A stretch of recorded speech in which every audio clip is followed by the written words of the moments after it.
live.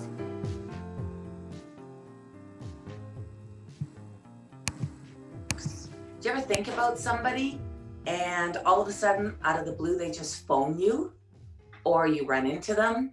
Or how about you drive a certain way all the time and one day you decide to go a different way and you find out there was a bad accident the other way? Ever wonder how that works? Hi, I'm Miss Chrissy D with the PNK Files Your Emergency Kit to Life, and this is Darlene Turner with Victim to Victory, and together we're the perspective. So Darlene, one of the things that I am lucky to have, it doesn't matter whether it's a busy weekend or it's Christmas Eve. I can pull into any parking lot and get a great parking spot right off the bat. I've got that parking serendipity. What is that? Woo, you're pretty lucky. Hi, everyone. This is how intuition works. And I don't even have that sometimes. Yesterday I was driving around, I was like, where's my spot in the front? I tell you. So I'll give it a shot at explaining. Now, this is my perspective. And so we'll just take it with a grain of salt. So if it works for you, great. If it doesn't, do some more research and see what works for you. So I just want to explain the 3 levels of consciousness, because really beginning to understand this is starting to begin to open that door. But first of all, I just want to say we have a smart body. So a part of us that is actually connected to more, it's our innate. So I just want to put that little seed in there to start out. So let's go into the 3 consciousness. First, there's the subconscious. So in the subconscious, we're in that like 90% of the time. So do you ever drive somewhere and get there and it's just like, wow, I don't even remember how I got here? All the time. That's that automatic part of us that knows, it just goes on. I've done this a million times and I don't need to pay attention and I just do it, right? Or that's the part of us that actually our heart works. We don't have to think about our heart beating or breathing. It is nice to think about breathing, but we don't have to think about it. And then that's the part where our emotions are stored, our experiences are stored, our beliefs and all those types of things. So that's the subconscious. The conscious mind is what we are, Miss Chrissy D and I have been encouraging everybody to become aware of where our thoughts are, aware of how we're reacting to people. Awareness. So our conscious mind is our choice, it's our direction, and it's our reasoning. That's our conscious mind. And we're actually in our conscious mind maybe 10% of the time in an average person. So that's why it's really important. Now we're encouraging everybody to just become aware of what we're doing, where we're at in this moment. Now there's the super conscious, and this is the part of us that's the part of us that's connected to more than just this physical body. It's the part of us that's the genius part. It's our intuition. It holds our heart intelligent. It's actually a melding of the brain and the heart in this. And did you know, like, I'll just add in here, some people know it as the higher self or heart intelligence. So did you know that your heart actually knows about 3 seconds before something happens? So I can give you an example of this. The heart math people that study the heart did a study on this. So I used to watch Funniest Videos all the time, and used to show those computer screens where it's like nice picture, nice picture, nice picture, and all of a sudden it's like, somebody jumping out at you, and the person would fall over in their chair in shock. And so the heart math people hooked up somebody and did this experiment, and the heart knew 3 seconds before that picture happened that it was coming, and the body was already going into reaction within that. So what does that tell us? That tells us that when we're in our heart and we have a calm nervous system, we're going to know how to act and not react. Wow. So I'm just thinking something happened yesterday, and it kind of goes along with this, because trusting and listening to that itty bitty voice that wants you to be in your heart and trust your intuition. So something happened yesterday and I immediately went to the old trauma, and it was so comfortable. I wanted to go, oh no, this is terrible. What's going to happen to me? Am I going to be okay? Now what? And I just had this pull, that old file, right? It's like, come on over here. It's comfortable. You know what to do over here. And instead I had to, this is one of those times where like almost every first tip of every one of our shows is stop, get calm, get in your body and realize what's going on. And I chose instead to be in my heart, to not let this be a trauma that controls me or my life. And I just have to listen to that little voice that I'm learning to retrust that says it's going to be okay. This just is change, and that means something bigger and better is coming along. And if I'm not in my heart, it's not going to come. Yeah, well, it still may come. We won't put that we won't put that out there, but it might be a little roundabout detour you might have to take to get you right. And I don't want to take the detours anymore. Yeah, we want to go straight to the good stuff. They suck. Yeah. So this is a perfect opening for me to explain this a little bit further. So not only, okay, so we're connected to our heart, and our heart actually has a magnetic charge 4,000 times more than the brain or something. So there's a field that surrounds all of us that has infinite intelligence, and our heart and the smart body, the superconscious, can actually connect to it. And in this field is unlimited possibilities. And there's genius intelligence. There's so much there. So there's a few examples I can give of this is the Beatles. There's a lot of famous singers. They say they just sit down and start writing, and it just automatically comes out of them. And they write these most amazing hit #1 songs. I know Einstein, he used to lay down in the afternoon and have a nap and get up and then boom, just start, having all this genius ideas.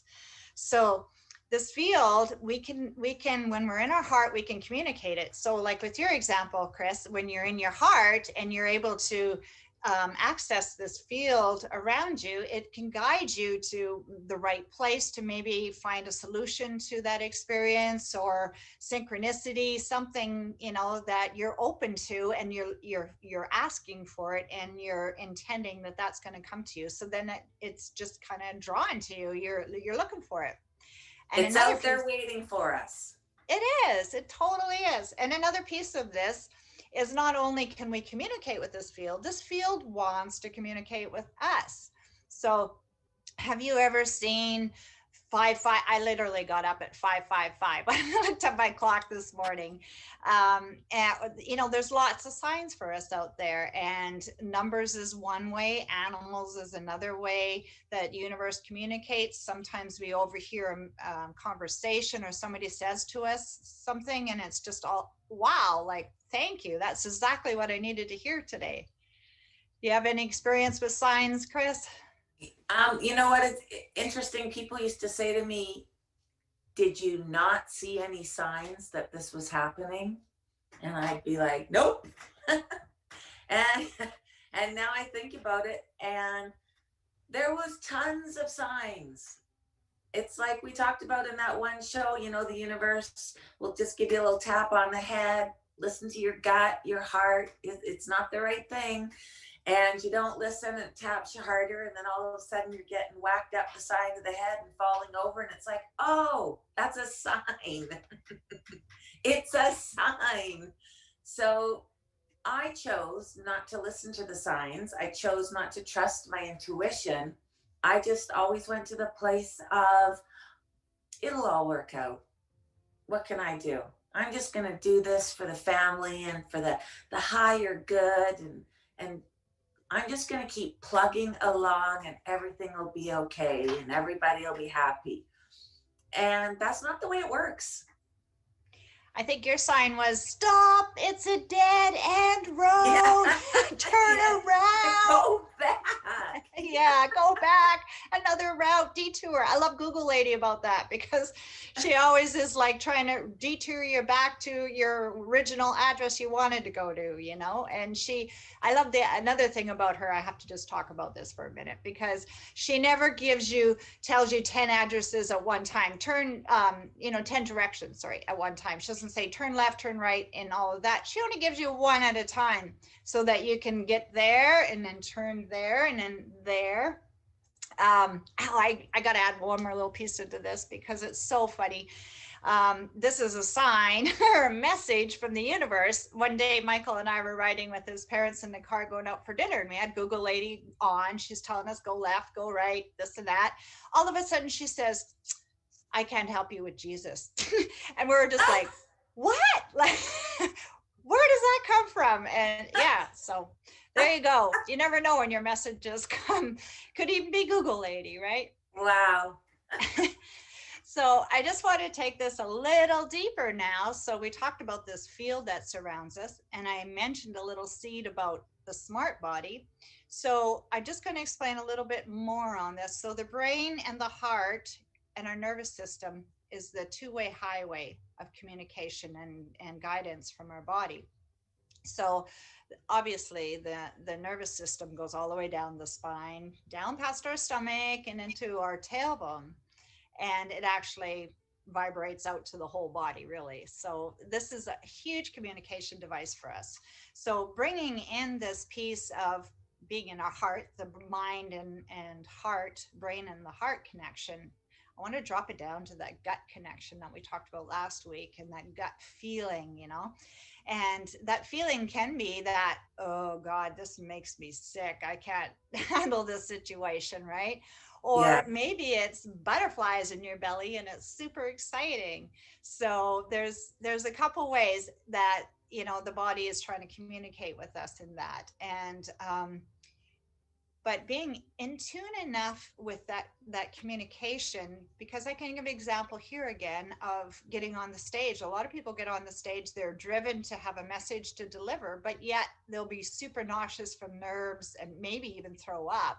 But yet underneath there's those butterflies of this is what I'm meant to do, and I'm driven to do it.